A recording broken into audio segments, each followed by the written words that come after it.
Well, this week got off to a beautiful start, but we've got changes on the way. Storms rolling in overnight. Ray, what are you watching right now? We are watching some storms in Illinois that are going to be moving towards us. And early tomorrow morning, that's going to leave us with storms. And then we're going to get another batch midday tomorrow, and then another batch late that's going to be moving through here. And as these come through, we do run the potential of damaging wind, isolated areas of rotation, which could result in some tornadoes and hail up to an inch, inch and a half. So large hail. They were seeing grapefruit-sized hail in some cases out towards Illinois. I'm hoping that's not the case here, but large hail not out of the question.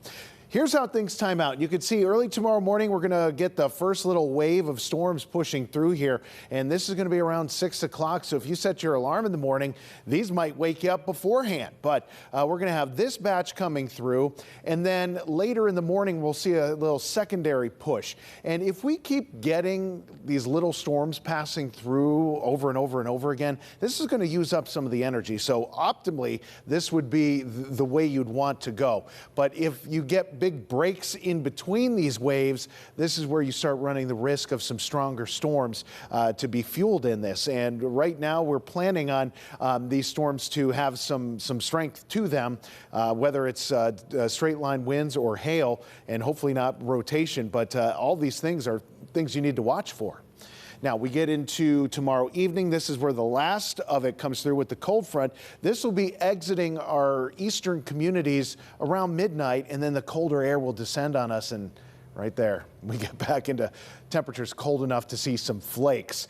Thursday is one of those weird days where your highs at midnight and your temperatures just fall through the day because of the cold air that's going to break loose behind the front that is driving the storms that we're anticipating for tomorrow. So wind damage, straight line winds are the main threat that we see. This is what, when thunderstorms are going to be severe, this is what we're going to see the most of. We can't rule out rotation. We can't rule out large hail. Those are the big things. We'll watch for flooding right now. That's not a big concern for us, but there were some training storms that did leave some flash flooding out west, and hopefully that won't be the case for us, but it's always something we monitor real close with storms in our area, just considering the terrain and our makeup here. So tonight, just know the next couple of hours are going to be fairly quiet, but later tonight, we're talking after 4 a.m., some storms start to develop about 60 degrees for that low. And then what we're going to end up with once we get into tomorrow is our temperatures trying to race towards those mid 70s again.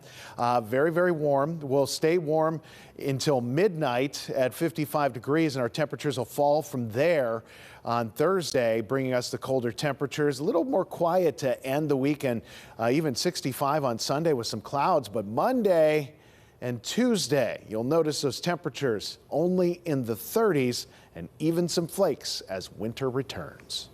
It's going to sting. Thank you, Ray.